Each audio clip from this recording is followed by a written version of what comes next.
Hey everyone, and welcome back to The Explainer. Today, we are digging into some truly fascinating source material that looks at what happens when the ultimate laws of reality just completely glitch out our natural human instincts. We're going to dive deep into the cosmic paradoxes of the gospel. So let's explore this upside-down universe together. A place where literally everything you think you know about success, power, and freedom gets flipped completely on its head. Get ready, because this is going to seriously challenge how we view the world. Okay, let's jump right into this. Imagine setting up a video game where the rules state that to score a point, you actually have to throw the ball into your opponent's hoop. Sounds weird, right? But the real catch is, to win the entire tournament, you have to finish with the absolute fewest total points. Your brain kind of just stalls out at that idea, doesn't it? You'd probably assume the game developers made a massive mistake or the code is just glitching. And yet, as our source material outlines today, this is exactly how the ultimate laws of reality operate within the gospel framework. It completely defies our basic logic. Now, in the world of science and logic, we call this a paradox. A paradox is a statement or a scenario that sounds completely absurd, contradictory, or even impossible on the surface. But when you actually examine it closely, it reveals a deep, undeniable truth. And this is the core operating system of a highly countercultural message.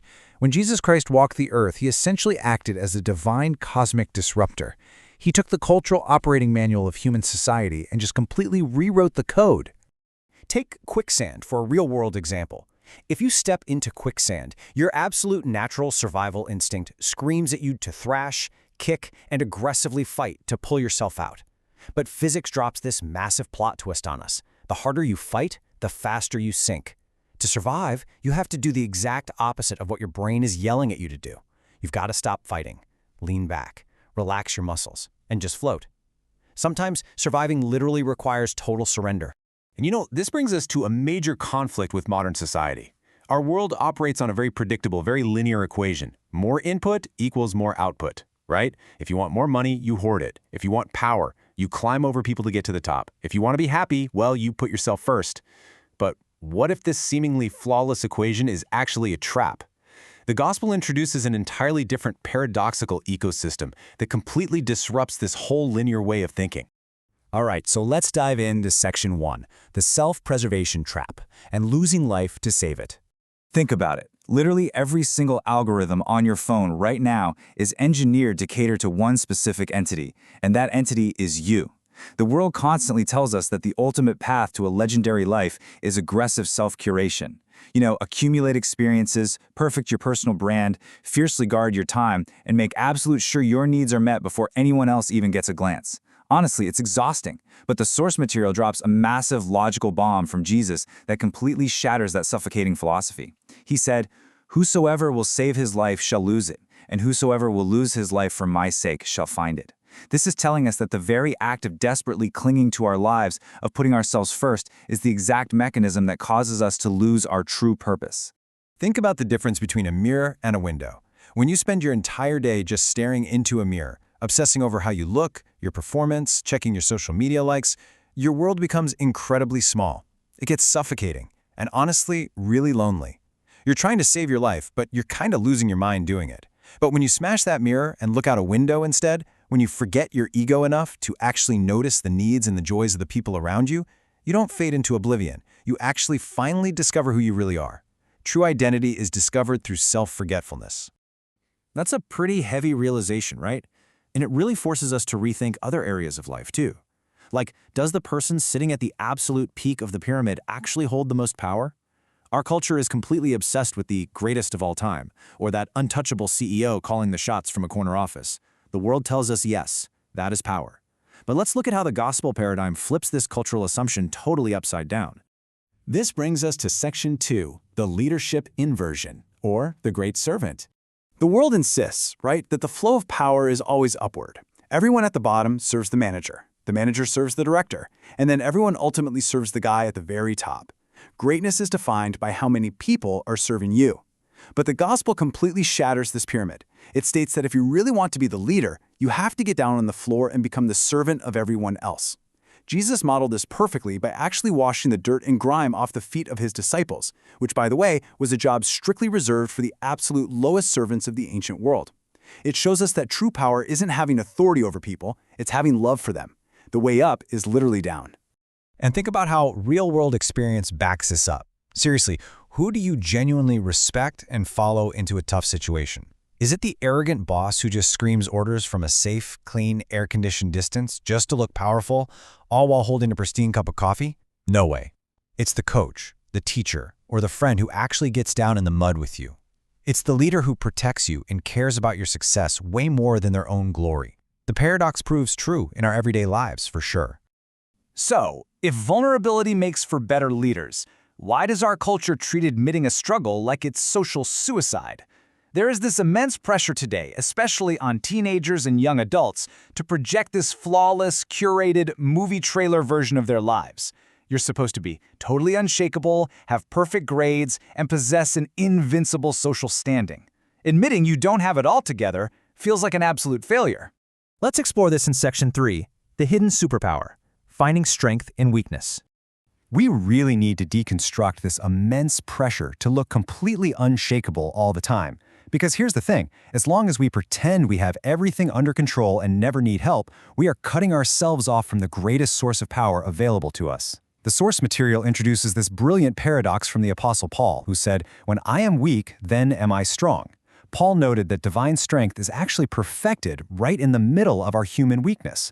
But how does that make any logical sense? How can being weak possibly make you stronger? Well, imagine a ceramic coffee cup, but it's filled to the absolute brim with solid concrete. It's entirely self-sufficient, it's heavy, and it seems really strong, but it's completely useless for holding anything new. When we pretend to be flawless, we are exactly like that concrete-filled cup. There's literally zero room for growth, for grace, or for God to help us. Admitting a mistake or a weakness isn't a failure. Actually, it's the act of emptying the cup so that genuine resilience and divine strength can actually fill it up. Now, I want to challenge another core assumption here. We all want freedom, obviously. But does total, consequence-free autonomy actually equal total freedom? Is the pursuit of doing whatever you want whenever you want without any restrictions whatsoever truly the path to a liberated life? The source material takes a very firm stance on this, and it is the exact opposite of what modern culture is promising us. And that brings us to Section 4, the freedom matrix. Boundaries form the path. We have to acknowledge that to the average person, and especially the average teenager, a word like commandment or rule just sounds like a polite word for a cage. It sounds like a massive list of restrictions designed to completely ruin all the fun and limit your potential. But consider a train. A train is incredibly massive, fast, and powerful. It has the awesome freedom to cut through mountain ranges and haul tons of cargo across entire continents. But that train can only experience that immense freedom and power if it stays locked onto two rigid, unchanging steel rails. The tracks aren't a prison. They are the exact mechanism that enables the train's power to exist in the first place. Now contrast the devastating illusion of freedom with actual freedom. If the train decides it wants to be free from the oppressive tyranny of the tracks and just veers off into an open meadow, it doesn't find freedom. It crashes. It loses all its power. It gets completely stuck in the dirt. God's laws and commandments operate exactly like those tracks. They don't limit your potential. They protect you from crashing so you can keep moving forward incredibly fast. True freedom is found right within the boundaries of truth. So, we have covered a lot of ground today, breaking down exactly how the gospel defies natural logic. So the real question is, are you ready to run the gospel experiment? I challenge you to test this cosmic physics against your natural but honestly often exhausting human instincts. Because it's one thing to understand a paradox intellectually, it's an entirely different thing to actually apply it to your life. Which leads us to our final section, living the paradox and the ultimate plot twist. It takes immense courage to live upside down in a right-side-up world. It requires you to trust this higher order of logic over what your brain is immediately telling you to do in a moment of stress or conflict. Let's just summarize the everyday choices we face. When someone insults you, the world's advice is to strike back and roast them. The gospel experiment? It says to forgive and try to turn an enemy into a friend. When you are totally overwhelmed, the world says disconnect, binge watch TV, and hide from your problems. The gospel says find active rest by taking on Christ's yoke.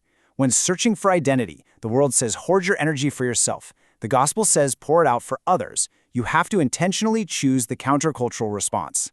And when you do, you'll discover the absolute most hilarious, mind-bending twist of all. The gospel isn't actually making things upside down. The reality is, the world isn't right side up at all. It has been upside down the whole time. The gospel, with all its beautiful paradoxes, is simply the only thing that is finally setting an upside-down world right side up. So I want to leave you with this final provocative thought. If the world's script, the endless self-promotion, the desperate climb for power, the illusion of trackless freedom, if all of that is leaving you completely exhausted, what do you really have to lose by living upside down? Maybe it's time to stop fighting the quicksand, lean back, and experience the absolute power of the paradox for yourself. Thank you so much for joining me on this explainer. I really hope this sparks some curiosity for you, and I highly encourage you to go look at these concepts in your own life. Catch you next time.